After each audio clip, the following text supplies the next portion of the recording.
Today's interview is making her debut in the streets of New Capenna, but she is no stranger to art.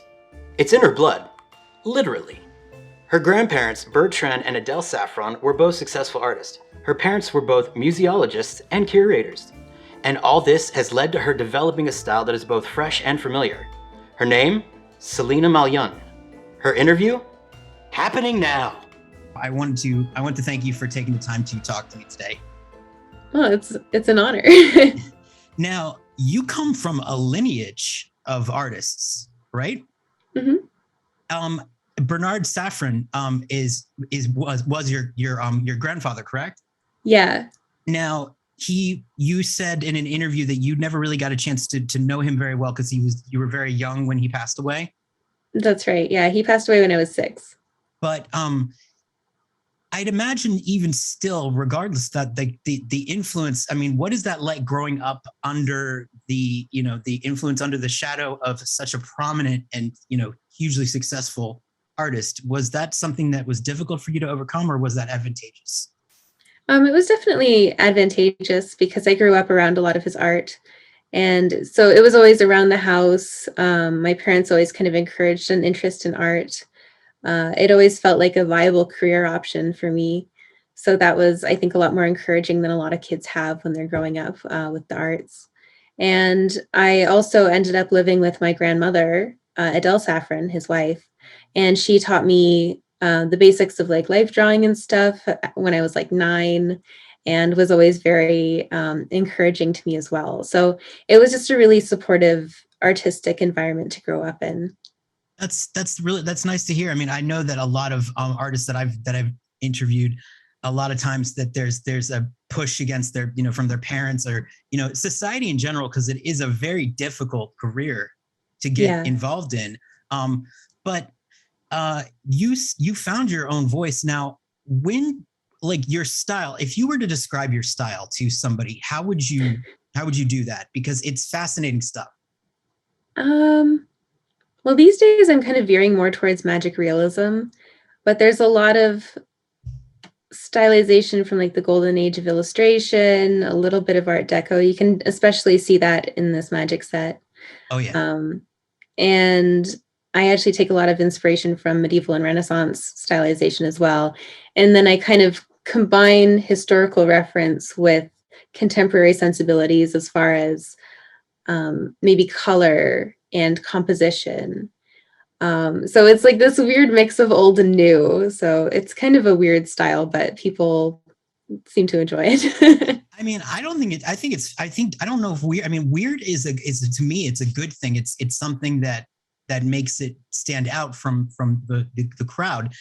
What's crazy about it is that you look at it and it really does have that feel of like those old medieval, like those triptychs like that they used to have, where you almost can see the spottiness, the graininess, and it's just really cool stuff. Are there any particular pieces that you draw inspiration from that period? Because I have my theories, but I'm not sure if I'm right. So I would say Van Eyck is very inspiring to me. Botticelli, I have a huge book of Botticelli, and I think the way he used stylization was ahead of his time. They're very illustrative, and I kind of look to him when I'm painting a city or flora, stuff like that, and it kind of lets me see things in more of a abstract way. And then I also take a lot of inspiration from like more contemporary people like Leo and Diane Dillon, where they use combinations of detail and flat shapes and stuff like that. So it's just a mishmash of all of these different artists through history that I love. Have you ever seen Remedios Varo's work? The Mexican surrealist painter. Are you familiar with her? Yes, a lot of people send me their work because they're like, oh, it kind of gives me these vibes. And I'm like, yes. I definitely get that. I mean, it's for me, like, it was a private hell growing up because I loved her artwork when I was, I'm 40. So, like I'm up there. So when I was in high school, I would say her name and people would just give me that blank stare. And so now talking to artists that know who she is, it's like, it's just so wonderful. But I definitely get vibes. Like, I don't know. I mean, I don't know if she directly inspires, but there seems to be that kind of like that sense of color and that sort of strangeness to it. Now, one thing that I love about you, like the things, is you tend to focus on the personal, sort of like fairy tale-esque things where you tell stories with the images. When did you start becoming keen on that in your, career? Well, looking back at like what drove me to make art as a teenager, it was often inspired by the books that I was reading and stuff like that. So when I got to college and I realized that illustration was actually like a field that people go into, and I would actually be perfectly suited for it, then I started trying to make these single images that would tell as much of a story as I could. And it's just a really fun exercise, I guess, where I'm trying to weave a little more than just like what happened in a moment into an image. And so that sometimes needs to be a little bit more abstract than something purely representational. But for me, it holds more meaning. And for me, it's a more fun exercise for sure. Do you have a favorite myth that you like just could paint over and over again? Not so much a myth. Like I'm quite into Greek mythology, but the things that I keep going back to are like fairy tales. I think it's Mm-hmm. just a big influence from my youth, and I'm surrounded in this room by the fairy tale books from my childhood. So it just, that to me, like Rapunzel, there's so many different artist takes on stuff like that. I would love to explore more of that in my own work, actually. That would be a really cool project to see if you were able to do. I mean, if you were to do a spin on fairy tales, what would you like? How would you approach it? What would you do to make it, yours? Because it's. I'd imagine it's daunting to step into like something that is so like time tested but so classic. Um, well, the approach that I took, I have these paintings that I did referencing Tolkien's work, Mm-hmm. and I kind of tried to weave a lot of a setting and a little bit of storytelling into one kind of iconic looking image. I think I'd like to do something like that with a fairy tale where I try to tell as much of the story of Rapunzel, for instance, in a single image as possible. And, realism be damned, just kind of put what I want where I want it and make something that is more emblematic of the story, I guess, than Mm-hmm. a sequential work of art. That makes sense. Now, were you play you're into RPGs, as from what I've read, right? Yeah. So, did you play Magic before you had submitted, or did you submit? What was the story that got you into the New Capenna? Well, I'm very new to Magic. Growing up, I didn't live near any comic book stores and stuff like that. So I'm just getting into uh, tabletop games and stuff now. And it's really exciting. And my friends and I are all having a lot of fun kind of diving into this world together. Um, where my interest in it really came from was seeing all the beautiful artwork that comes out of it. When I was 24, I went to Spectrum Fantastic Art Live, where there are so many amazing artists that have worked for Magic, and you get to see their originals up close. Oh And wow! it's just like you're surrounded by this greatness. And I was like, I want to be one of them. So that became a goal. And I've been very lucky to be a part of that community, kind of adjacent to it, for a long time. And I've had those people as mentors in my career, kind of helping me get here. And I I've been submitting my work to them for a while, but I don't think it was ever really the right step for me because I have a very specific style.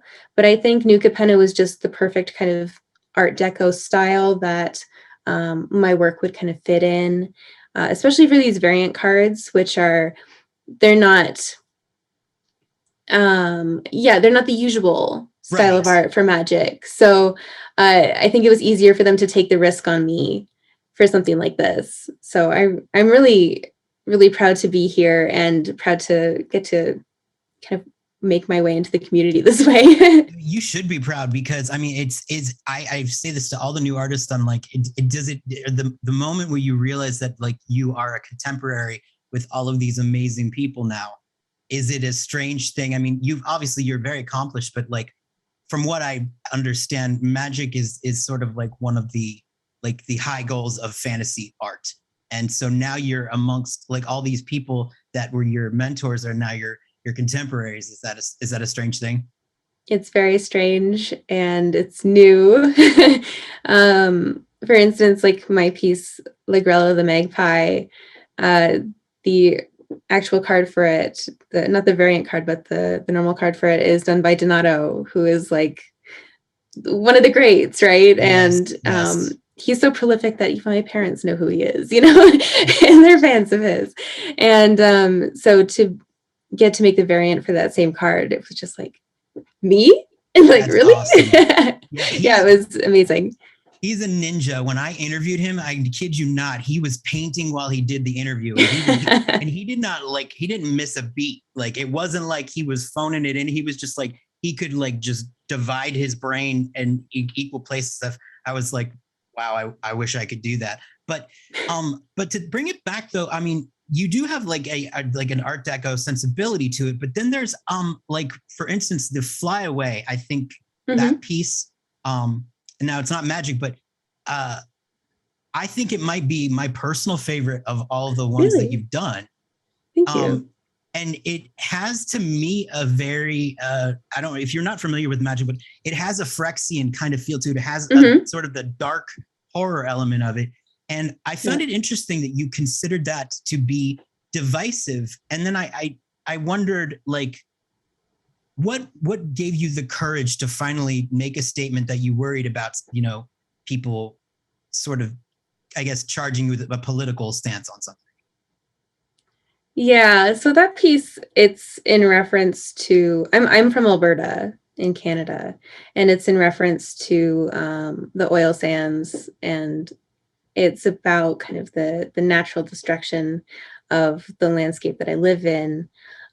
So where I live, that piece would be very unpopular. I feel like, Really? oh, yeah. Is that that's so crazy because you'd think that like when you see these like just muck covered animals and this all the suffering that you would just sort of be like I don't like that, but that's amazing that people it always seems like people can't see the forest from the trees when they're, you know, in it. Yeah. Yeah, it would be seen as an attack on, I guess, the province rather than the practice.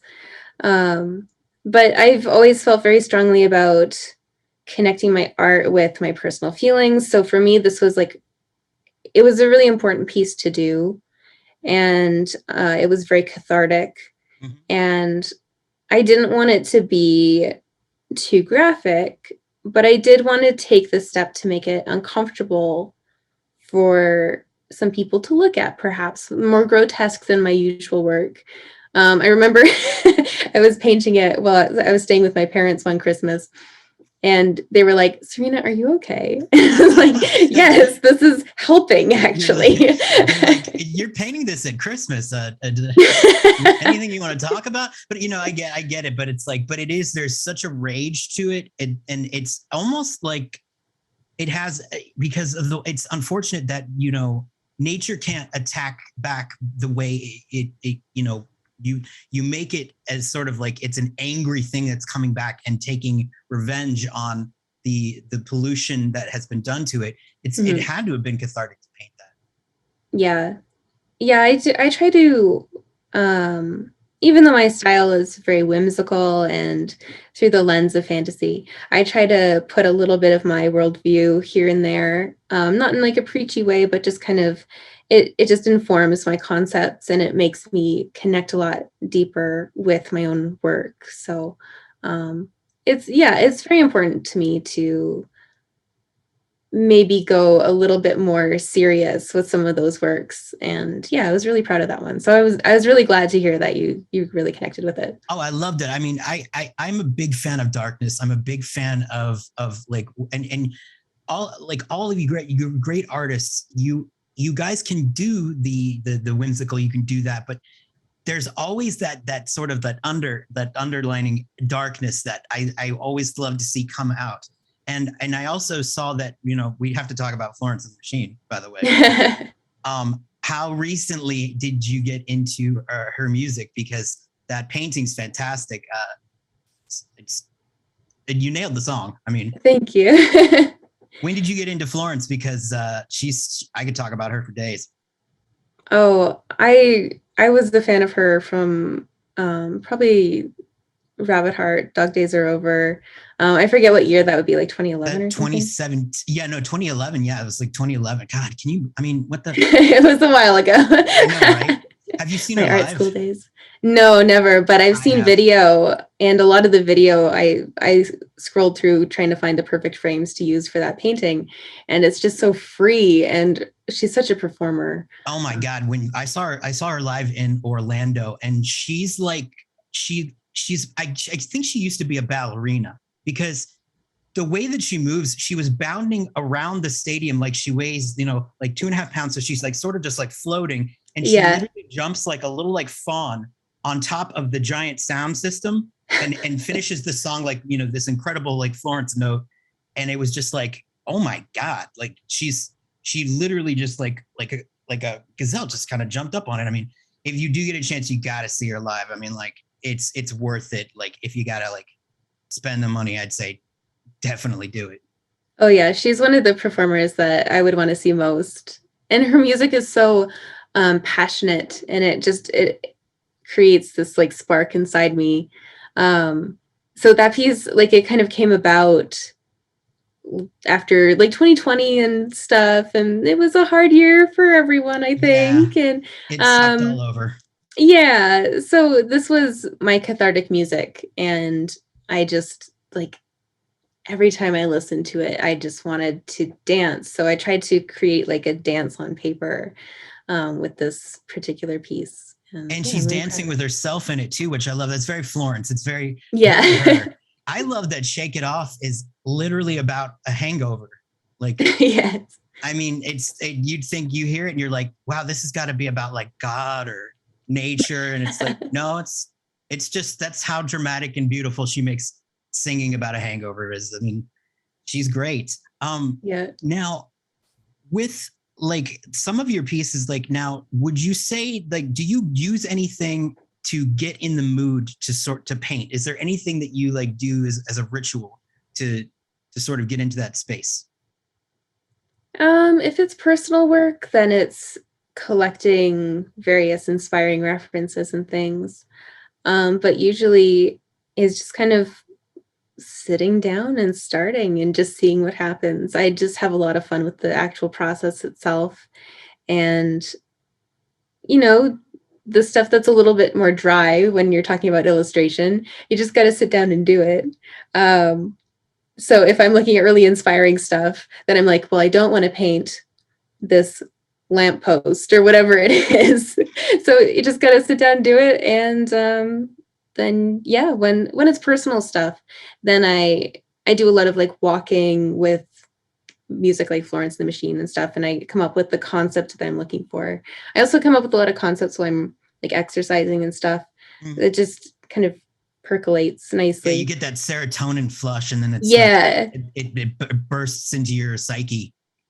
Yeah, it's like I have nothing to do for the next half an hour but think about what I'm going to paint next. So I know, right? Isn't it wonderful when you get that burst? Like, and you're like, for me, like I grew up in Florida, so like there's and when I say Florida, like Melbourne, Florida, so it's not like not a place of significant beauty or really anything.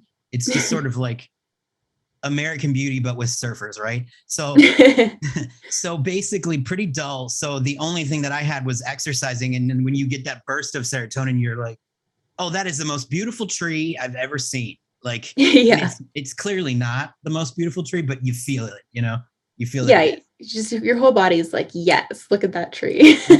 I know, right? It's like I broke my foot, so I can't exercise lately. I'm just hearing about it. I'm like, oh, it's a killer. So now, when I saw that you did that project Tilt Shifted, that's No. now, how in the world did you? I mean, because like and to me, that takes some serious bravery to approach a classic painter like Van Gogh. I know it's like Van, I can't pronounce it. And give it a new like way of looking at it that people responded positively to across the board. Was that scary to do? So that it was kind of an interesting. I wasn't expecting that. What you mean? It was just so far in the past. Yeah, I mean, I gotta do my research. I mean, yeah, I did that actually for my dad's website. My dad runs an art search engine called Art Cyclopedia. I love it. I went on it. I was like, wow, this thing is crazy indexed. Yeah, so if you want to find a painting somewhere in a museum in the world, then that's where you look. But he wanted to branch into like, yeah, I guess the kind of BuzzFeed list type of content that was really big at the time. So we were working on all these different like fine art, I guess you could say memes almost. And the Tilt Shift Van Gogh thing was the first thing that we did, and it kind of caught on. But it wasn't for me, I was just doing a job for my dad. So it didn't really feel that special. But I mean, but it got such wide coverage. I mean, there's, people were interviewing you about it. Yeah. And like that. I mean, that has to be, I mean, maybe it's par for the course for you, but I mean, it was really cool. I was like, wow, this is, this reminds me of maybe back in the day when maybe I might have experimented with, something, sort of viewing it through that lens. It had that, waking life feel to it. It was very like, it made his brilliance pop out more, which was really cool. I mean, you took a digital, aspect of it, which I know that there's a lot of sort of like mixed feelings, I guess, with the way digital was sort of, came into the artist world. You don't seem to have an issue with digital. And I find that very refreshing. You even admitted to using it to remove, like, say, a stray cat hair that was more than one. Yeah. And I was like, that actually makes a whole lot of sense. But do you think that like the push for digital or the push against digital is starting to fade a little bit with maybe artists around your age? Or people starting to make peace with the fact that they can live with both? I think a lot of creative people have started to embrace it because they can see that it's not a shortcut necessarily. You still have to put your own mark on something to make it really look like art. Right. And it's just another tool. It's just another medium. I find the people that are like the most against it are the people that aren't interested in creating art themselves, but they look at it and they just say, oh, you do that with a click of with a click of a button, or, you have the undo tool, so everything's easy, or you have this filter. And as a creative person, you're like, there's a lot more to it than that. And like, I struggle with making my digital stuff look cohesive with like my traditional stuff. So it doesn't always translate one-to-one. And there's a lot that goes into purely digital art that I think a lot of people don't really understand, but creatives are embracing. It does seem like, I mean, what I love is I love the people who say that they're against digital, and then you show them a digital thing and you're like, and they're like, that's incredible. I mean, what is that, oil? And you're like, nope, it's digital. And they're like, oh, I'm like, yeah, it's people can do, I mean, people, it have all sorts of different strengths. And what would you say if like you took like a random piece, like, okay, the piece behind me, for instance, like, what would percentage of that be digital? And because I know that primarily, I mean, I know that I've seen you hold it up. You do the analog versions, but like, would this one behind me have required a lot of digital touch-ups or anything like that?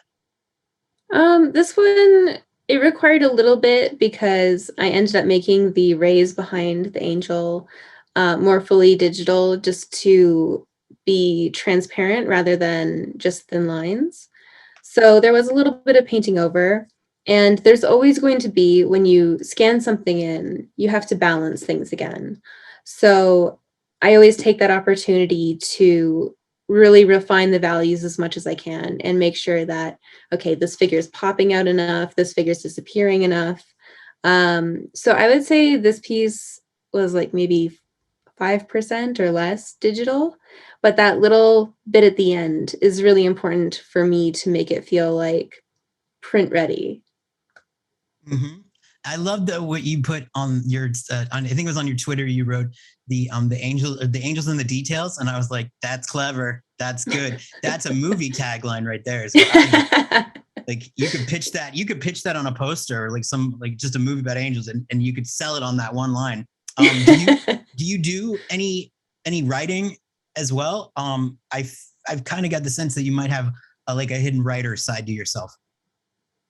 I I write a lot when I'm coming up with concepts for things. Like for my personal work, I have this kind of overarching story that I'm working with, but I would say that I lack the confidence that I have with visual arts when I'm writing. So it doesn't come easily to me. Like I have all of these ideas, but I don't know if I have the confidence necessarily to write it all out myself. That's why I prefer to almost try to get everything out in one painting as I can. Mm-hmm. But yeah, I would like to write more. I think that I you just need should. to, I yeah, think that do you should it. embrace it, because I mean the thing about it is that these creative ideas are they're definitely like it. To me, it's the significant. It's something trying to make its way out, and I feel like you should just tell that side of yourself that is like making you feel insecure to just like zip it, because it's honestly I can tell when an artist has like that drive behind it, and it's not that you don't it doesn't necessarily like make an artist a better artist, but it's just something that you can see, if that makes any Mhm. sense. So I say embrace it. What is the last book that you read? I'm curious. You seem like a readerly type person. So not for work, because I do have to read manuscripts for work, but I guess it Really? would be the Song of Achilles, which was now a little while ago. It was maybe 6 months ago now. But it was really good. Madeline Miller. Mm-hmm. Really highly recommend it. It takes the story of Achilles and Patroclus and gives it kind of a more humanizing feel. So if you guys haven't read that, definitely give it a try. Why do you think that the Greek myths are so like uh, mystifying to you? Why do you think you gravitate towards them? What about them makes them interesting to you? Um, I guess it was my first kind of mythology that I was interested in as a kid.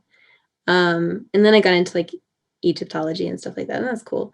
But the Greek stuff, I think it's because it was very jarring. It was kind of brutal Mm-hmm. and strange. And, you have people turning into swans, or gods turning into swans and things, people getting turned into octopi, very strange things. And they all tell these tales. And so when you have someone like Madeline Miller giving very kind of almost abstract myths this very realistic, um, humanizing approach. I don't know. It brings it this relatability that I find really intriguing. I love reading historical books that just put me right in that person's shoes. So it's a good read if you guys are interested. I know. I mean, I love it. The, and as far as like when you are getting into the headspace of like you're a personal piece, like what drives a personal piece? What kind of like where does it start from? And you say that you have a narrative that you're running with. Mhm. what is that narrative? I mean, is it the Titans that you were doing, or is that what you mean by narrative, or how does that go? Yeah. So I have this story that I've been developing that is about these elemental titans and their somewhat symbiotic relationship with mankind. And through that lens, I'm able to make these images that say a lot about how I view our relationships with nature. Some of them are just purely explorational kind of world building, but then there's some that hold a bit more meaning for me. And when I came up with that concept, I just ended up with like 70 thumbnails of paintings that I wanted to paint. Like they just kept coming to me. It was just like these Wow. different aspects of nature and humanity, things that I see in myself that I want to get out in some way. I explore a lot of my own um, identity through my art as well. And so it just all puts it through this convenient lens of fantasy. And What it's all stuff I want to paint too. So that's nice. what do you think you've discovered about yourself through the Titans? What sort of like insights do you think that you've learned about yourself? um, kind of, it's what I've kind of learned are the different parts of me, things that I find ugly, things that I find sentimental sometimes. They're not all through like the Titans specifically, but through all of my personal work, it's been about exploring these different facets of myself and how I view my relationship to nature. So whether it's feeling like I'm, using nature in a way that's bad for it, or a way that only serves me, doesn't give anything back. Um, Aspects of myself, greediness, or I being gotcha. stuck in the past or whatever, just like these little things that occur to me that I'm like, I need to explore that. I can put in these personal pieces. That's almost it's almost got a pagan like feel to it, as far as like it's almost like you're sort of writing your own religion in a sense. And I think it's Joseph Campbell who said that like basically that myths are another it's basically what we would call myths are another society's dreams, I think he said. I think it's the same for any sort of like religious sort of world building, where you're creating a mythology that represents you. Mhm. And that's really cool. I mean, it seems like that could be like something that would be like maybe a possible like lifetime thing, like a magnum opus style like journey.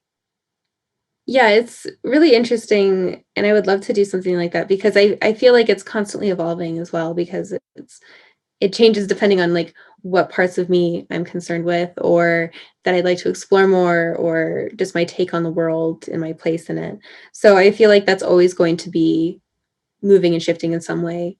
Um, and whether or not I ever tell the story that I've written, I can show people the art that surrounds it and give people these little pieces of myself.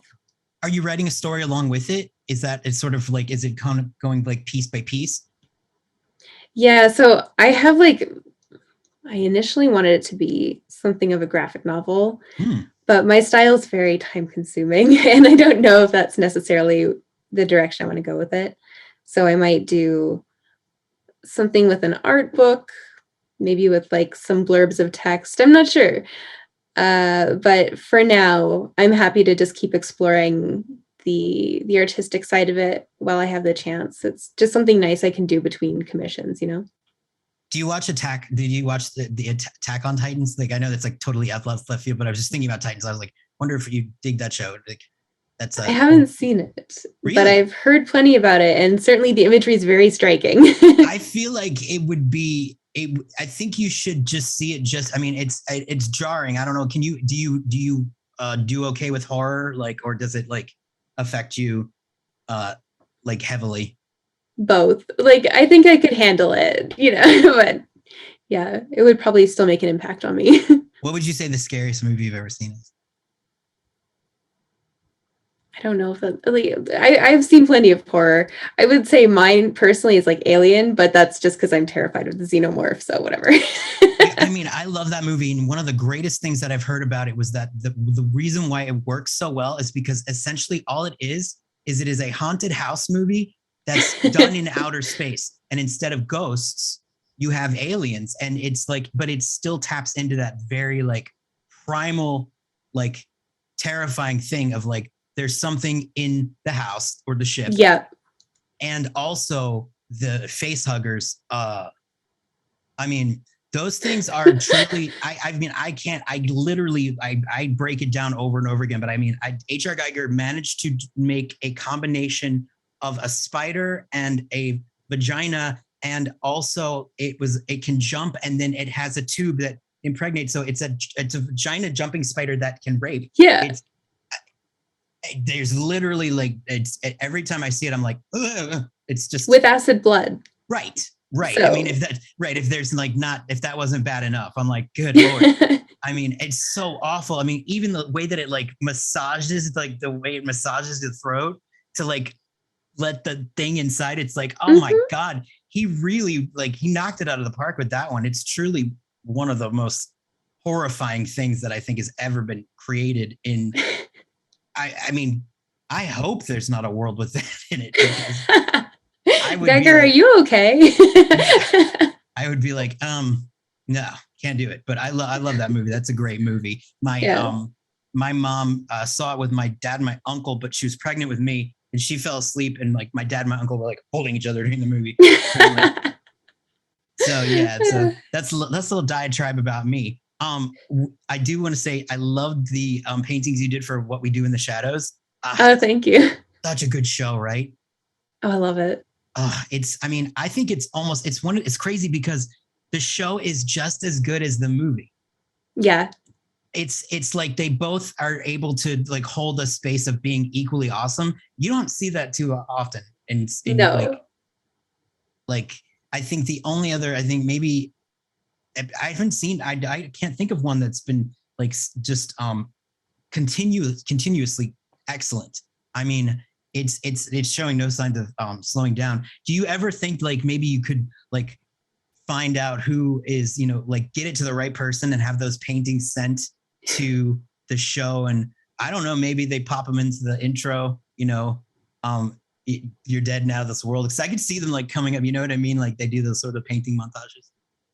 Well, it would be fun, but I wouldn't know who to contact. I could probably, I'm good at that kind of stuff. I was calling on record companies when I was a teenager, pretending I was with newspapers to get CDs. So I'm good with that stuff. So if I find out who to send it to, I'll be like, I'll just be like, yeah, this person, because I that would be really cool. Yeah, the FX art department, if anyone's out there. Right? Oh, I know. It's like, I'm telling you right now. Now, is there anything that you are working on right now that you are allowed to talk about that you would like to sort of plug or promote? Well, I've been illustrating a board game for around a year now. It's called An Age Contrived, and it's going to be hitting Kickstarter sometime in the fall. So if you guys follow my social media, I'm posting a lot about it. But yeah, I'm basically illustrating all of the characters, the board. I'm working on the board map right now. I just finished the cover. It's been really exciting to dive into this world of tabletop games even further. Now, was that something that was born of your, was that a personal project, or was that something that was commissioned? So that was actually a commission, but this fellow, he's still publishing this game, and he saw my work and really responded to it. And he just thought, we need a whole game of this. So I was like, your subject matter fits my style perfectly. This is something I can really sink my teeth into. Let's do it. So it's going great. It definitely, I mean, I'm very curious to see what it's all about, because there is that sort of like the piling on of the buildings together, everything sort of like piled on. It's like a sort of like beautiful ant pile of like houses. I love that. I love that you could work that, you worked that from, you also had aspects of that in other paintings you've done. You seem to get really cool commissions, by the way.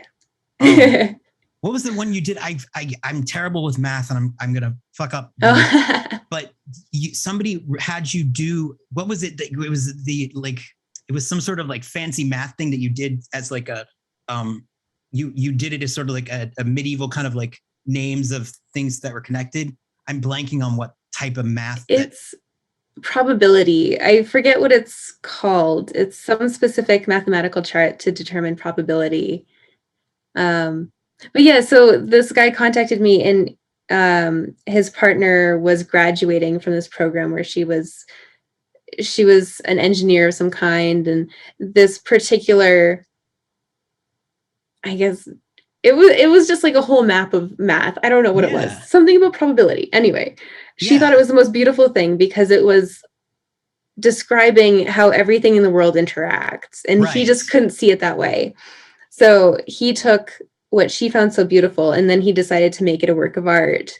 And so he had me illustrate it like it was a medieval manuscript. It was just really interesting, and it's one of the most unexpected things, I think, in my portfolio. I mean, it really was. I was like, wow, that is just like, I mean, that is like symbiotic. That's such a creative and frankly, like, that's lovely. Like, I mean, talk about like, I would be just enamored if somebody like got me something so specified for my own like intrinsic tastes. I mean, I have dyscalculia, so to me, math is about as horrifying as the face huggers, but it's beautiful. Like and it's such an abstract thing for a painter to do. I mean, and you managed to capture it in a way that totally fits your style.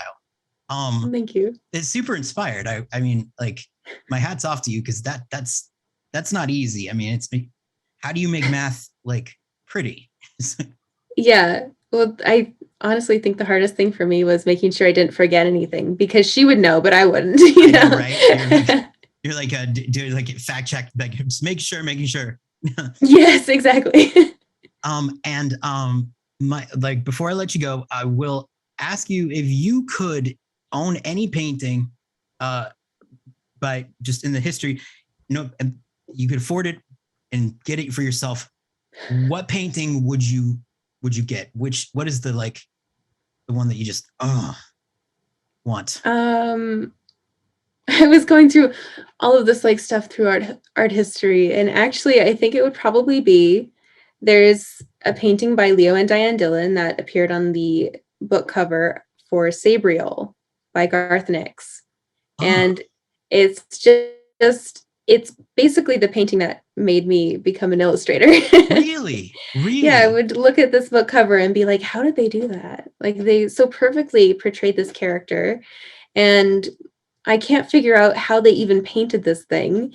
And it captured my imagination, and yeah, they've been an influence on me ever since. So when was this painting made? Like, when was it like produced? I guess what year? Maybe sometime in the 90s. I'm not sure.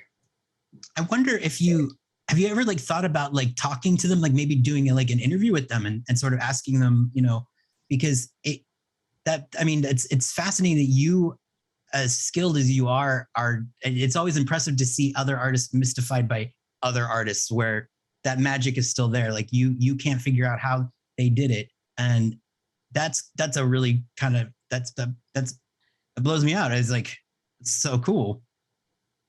Well, I wouldn't know how to get in touch with, I think Leo sadly passed away, but I think Diane is somewhere in the New York region. But I wouldn't know how to get in touch with her. And I think I'd be too intimidated, honestly.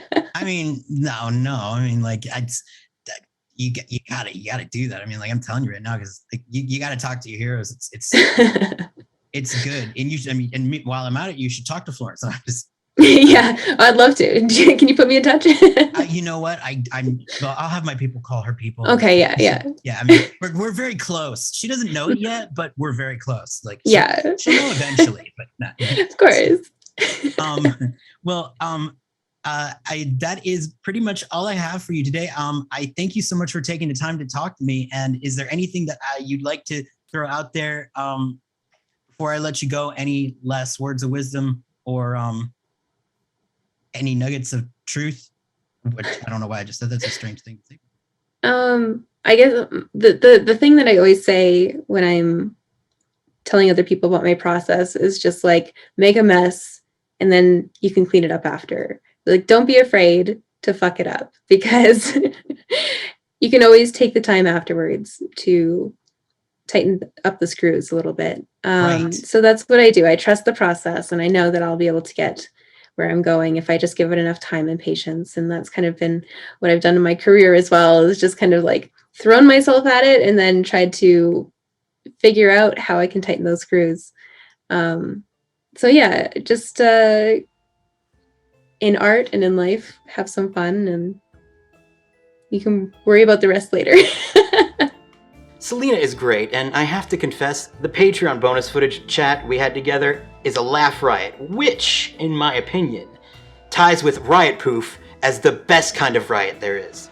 So, if you're feeling curious, and why wouldn't you be, check out our Patreon for where you can both support the channel and reward yourself in one fell riotous swoop. Fell swoop results may vary from person to person. Do not attempt a fell swoop if you are going to be operating a motor vehicle. Side effects may include entertainment, laughter, contentment, and farts. That's all for now. Ta-ta!